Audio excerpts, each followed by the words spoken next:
Entrepreneur, vous avez la niaque. Bien sûr que vous l'avez la niaque, entrepreneur, mais est-ce que vous l'avez autant que les slasheurs, puisque c'est le thème de cette émission. Et pour nous parler du phénomène slash et les slasheurs et les slasheuses, je vais y arriver. On a deux expertes sur le plateau. On a Hélène Picot. Je suis obligé de regarder ma fiche tellement elle a de compétences dans son CV. Elle est coach, elle est auteure, elle est conférencière, elle est cultivatrice urbaine, elle est média et speech traineuse et enfin elle est animatrice d'atelier. Hélène, bonjour. Bonjour. Et juste un petit mot, Hélène, c'est quoi cultivatrice urbaine? Oh là là, c'est très très long. Alors si en plus vous m'embarquez là-dedans, Juste on ça, va mais prendre toute l'émission. rapidement, parce que je pense que les gens... c'est d'amener l'agriculture aussi dans le cœur des villes. Donc ça peut être des potagers sur les toits, ça peut être de l'apiculture en plein cœur de Paris. Enfin bon, il y a beaucoup de choses, on va pas faire le sujet là-dessus. À ses côtés, on a une autre slasheuse qui est Marielle Barbe. Bonjour. Bonjour. Qui a aussi de nombreuses compétences dans son CV puisqu'elle est consultante, formatrice, coach, communicante, conceptrice, rédactrice.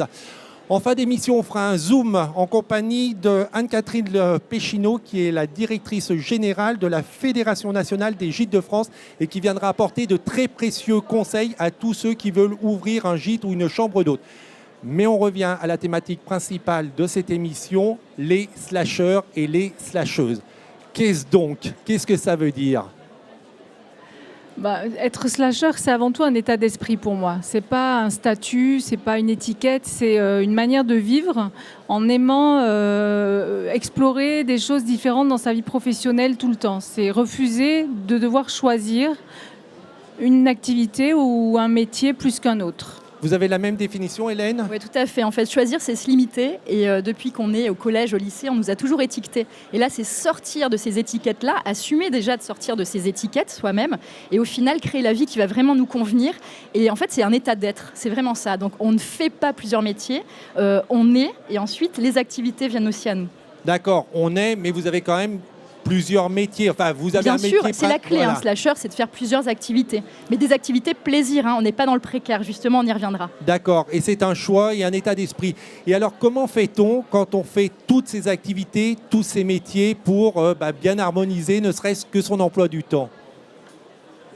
Slasher, c'est pas, on décrète pas un matin qu'on est slasher, même si ça pourrait, mais en tout cas on n'est pas avec la liste de toutes les compétences qu'on va faire toute sa vie. On les découvre au fur et à mesure. La vie et la vie professionnelle, c'est pas une autoroute. En tout cas pour les slashers, c'est plutôt un chemin de campagne avec des bifurcations, des petits chemins, etc., des petits sentiers qu'on va explorer. Donc on découvre au fur et à mesure de ces expériences ce pourquoi on est doué, ce qu'on aime faire. Et puis on explore un sujet. Après, on en a fait le tour, on y va à fond en général. Le slasher est plutôt une personne qui va au bout des choses. Et puis après, elle a fait le tour et elle découvre d'autres centres d'intérêt. Et donc, ça veut dire que le lundi, vous n'êtes pas conférencière, le mardi, animatrice, le mercredi, cultivatrice urbaine, mais que c'est au gré des projets. Ça dépend, ça peut même faire plusieurs activités dans la même journée. Mais en fait, il y a vraiment cette notion d'organisation. C'est sûr que si vous ne savez pas vous organiser, il ne faut pas être slasher du tout. Parce que ça, c'est une des clés aussi. Et alors, il faut préciser que vous êtes des entrepreneurs, que vous êtes à votre compte. Comment on fait? Parce qu'il faut avoir une activité commerciale. C'est bien beau d'avoir toutes ces envies, mais il faut que les clients soient derrière. Comment vous faites pour développer de front toutes ces activités et aller chercher des clients dans tous ces domaines? Alors, étonnamment, on ne cherche pas vraiment. C'est-à-dire qu'on a des vies avant, on a eu des vies, on a eu des métiers qui nous ont permis d'acquérir des compétences, de les travailler. On a eu des passions qui sont devenues parfois des compétences aussi. Et puis après, on est des gens de réseau parce qu'on est curieux, donc on sort, on va dans des salons comme ici, on va dans des conférences, on crée des liens. Et donc, le bouche à oreille, après, se fait, les gens nous reconnaissent pour notre valeur ajoutée. C'est vraiment ça, et surtout je pense qu'on a transcendé ce côté faire. On n'est pas dans le faire, on est d'abord dans l'être, et au final c'est notre unicité qui va jouer pour nous, et les gens viennent à nous. Donc moi non plus, il n'y a pas de prospection, il n'y a pas de côté commercial. En fait, vous faites partie aussi de ce phénomène, vous êtes votre propre marque, votre nom et vos compétences et votre propre marque, et maintenant vous avez une notoriété, donc les gens viennent vous voir spontanément pour vous proposer des activités. Autre chose, comment on fait quand on se présente, quand on est slasher? On a plein de cartes de visite et puis on les distribue. Comment vous faites? Alors là, on est différentes toutes les deux avec Marielle, puisque on a vu ça tout à l'heure. Moi, personnellement, j'ai 4 cartes de visite et j'ai 4 mails aussi. Et moi, j'ai tout réuni sur une carte. Mais j'ai longtemps eu plusieurs cartes de visite. Et puis le jour où j'ai vraiment assumé que j'étais slasheuse, j'ai écrit Marielle Barbe slasheuse et j'ai mis tous les slash, la liste des slash dessous. C'était aussi une petite provocation pour dire voilà, on n'est pas obligé d'être une seule chose et de se représenter socialement avec une seule activité. Et donc en fait, pardon, vous vouliez rajouter quelque chose? Justement, et c'est important ce que vient de dire Marielle. En fait, tout est dans la posture. Donc, pour ceux qui veulent se lancer dans le slash, vraiment, c'est déjà croyez en vous et assumez vous-même ce côté, être multipotentiel et faire plusieurs activités, parce qu'après, les clients, finalement, vont vous prendre comme tel.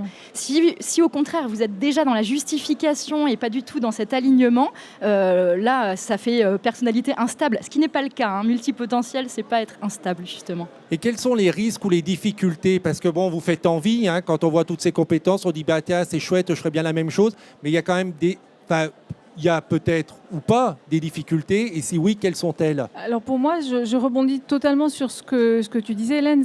La grande difficulté, justement, c'est de ne pas assumer, parce que c'est en train de changer, mais pendant longtemps, être slasher, c'était être instable, c'était être un touche-à-tout, quelqu'un qui n'allait pas au bout des choses, donc c'était très mal perçu et donc c'était difficile de l'assumer parce qu'on disait c'était pas très intéressant. Voilà. Le fait d'assumer fait que tout d'un coup, ça change tout. Les gens nous prennent vraiment comme disait Hélène, dans notre globalité, avec notre valeur ajoutée. Est-ce qu'il y a eu d'autres difficultés au-delà de celle-là, des mentalités qui changent et le fait de ne pas s'assumer? Est-ce qu'il y a d'autres difficultés? Le statut peut-être. Pour moi, ça a été compliqué de trouver le bon statut. Et alors, quel est votre statut aujourd'hui? Parce que parfois, j'étais salariée, indépendante sur une autre mission. Après, il y a un client qui veut travailler avec vous, mais qui veut retravailler avec vous, mais il ne peut pas vous faire plusieurs CDD. Ouais. Alors aujourd'hui, quel est votre statut? Aujourd'hui, j'ai choisi, parce que je déteste la paperasse et tout le côté administratif, d'être en portage salarial. Et vous? Et moi, je suis en EURL. D'accord, donc là aussi, il y a plusieurs statuts qui peuvent s'adapter à ce... Et on peut cumuler les statuts, être finalement journaliste avec une carte de presse et auto-entrepreneur et freelance, avec moi, j'ai tout mis en une. Et voilà. Est-ce que c'est synonyme de précarité? Non.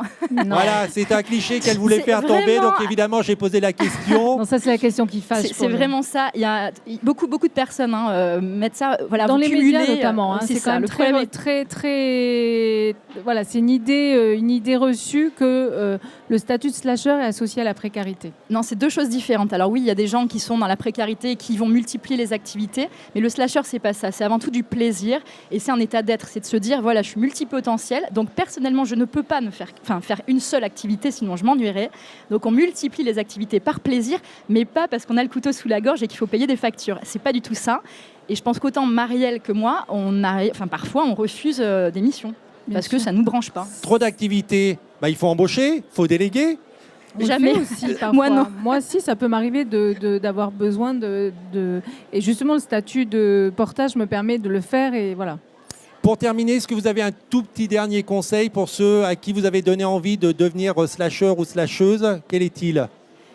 Moi, mon credo, c'est rêver, oser foncer. Et c'est vraiment ça. D'abord, rêver et allez-y, sauter le pas. Parce qu'au final, c'est simple. Donc, ce qui est plus compliqué, c'est de rester comme ça en retrait et de se gâcher la vie et de passer à côté de qui on est. Donc lâchez-vous. Je pense que votre épanouissement est le plus bel argument qu'on peut faire en faveur des slasheurs. Et moi, ça serait justement, ne vous coupez pas les ailes.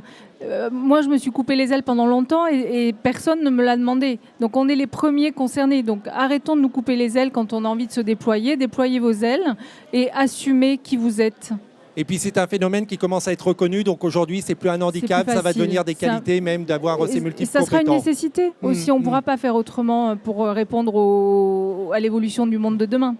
Merci beaucoup pour ces précieux témoignages. Je vous propose de rester puisque c'est la rubrique Zoom dans laquelle on va avoir le plaisir d'accueillir Anne-Catherine Péchineau qui est la directrice générale de la Fédération nationale des gîtes de France.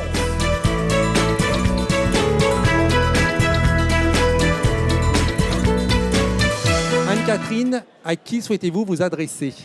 Alors, je souhaite m'adresser aux personnes qui veulent créer un gîte ou une chambre d'hôte. qui est assez courant. Enfin, il y a de plus en plus de gens que ça fait rêver. Il y a beaucoup de personnes que ça fait rêver, effectivement. Et alors, quel est le ou les conseils que vous souhaitez apporter à ces gens qui veulent ouvrir un gîte ou une chambre d'hôte? Alors, le premier conseil, c'est que c'est un métier d'accueil. Et si on n'aime pas les gens, si on n'aime pas être dans la convivialité, dans l'accueil, il ne faut pas faire ce métier-là, surtout en chambre d'hôte, parce qu'on accueille les gens chez soi. C'est pas juste avoir une chambre et puis hop, on lui donne la clé de la chambre et puis il va se coucher. Mais il faut l'accueillir, il faut être sympathique, il faut lui donner envie. C'est beaucoup plus que ça, effectivement. C'est un vrai métier où il faut être disponible pour les autres, mettre ses problèmes de côté et être là pour le client, pour l'hôte, pour qu'il passe de bonnes vacances. Donc, premier conseil, si vous n'avez pas envie d'accueillir, si vous n'êtes pas accueillant, si vous n'avez pas envie de discuter, n'ouvrez pas de chambre d'hôte ou de gîte. Deuxième conseil, c'est des évidences, mais il est bon de les rappeler parce que je pense que l'expérience montre que ça arrive. Ça arrive parfois, malheureusement. Le deuxième conseil, c'est qu'il faut faire vivre une expérience aux clients. Il y a quelques années, quand je partais en vacances, quand vous partiez en vacances, vous partiez dans un hébergement à peu près comme chez vous. Désormais, ce n'est plus le cas. Vos vacances, c'est vraiment important. Et vous voulez aller dans un endroit qui est différent, bien mieux de chez vous.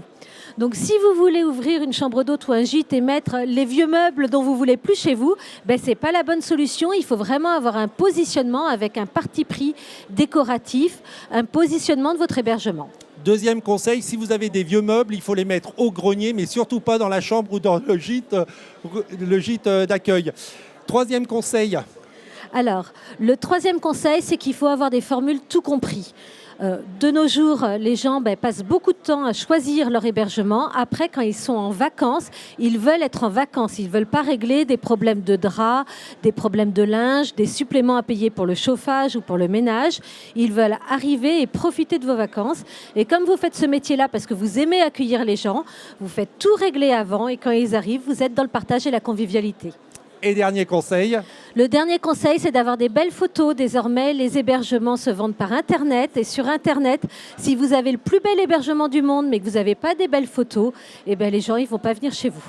Expérience client, être présent sur Internet, avoir un site de belles photos, être accueillant, avoir la relation commerciale et des formules tout compris. On a en gros rappelé les règles de base du commerce. Ce sont les règles de base du commerce et le commerce s'applique partout, également chez les gîtes et les chambres d'hôtes. Tout à fait. Merci beaucoup Anne-Catherine de nous avoir rappelé ces évidences. Merci à vous. Merci à nos deux slasheuses pour leurs précieux témoignages. Pour ceux qui voudraient revoir cette émission, elle est sur Salon SME TV, la chaîne YouTube du Salon SME. Elles sont également sur demain.fr. Elles seront diffusées à partir du 19 octobre sur la chaîne Demain, entre autres le canal 31 de la TNT en Ile-de-France. On se retrouve très prochainement pour une nouvelle émission Expertise, l'émission à votre service pour créer, gérer ou développer votre petite entreprise. Salut les audacieux!